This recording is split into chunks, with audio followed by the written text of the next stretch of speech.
สบายดีครับพ่อแม่พี่น้องมื้อนี้บ่าวเดนนครพนมกับสาวลาวเฮาเนาะสบายดีน้องดาสบายดี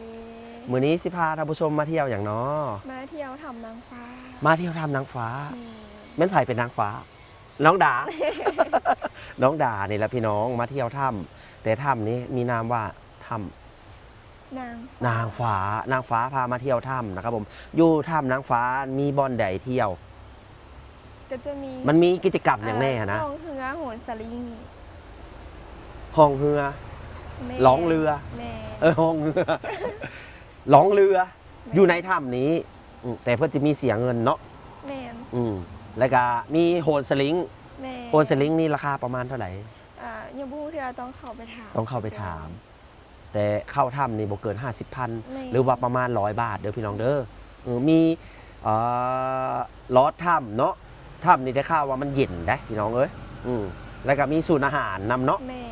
มาเที่ยวมาชมได้เลยเอาให้ฝากบอกพี่น้องมาเที่ยวนำกันนะ อย่าลืมมาเที่ยวบ้านเมืองค่ะเด้อเมืองวังเวียง สบายดี บ๊ายบาย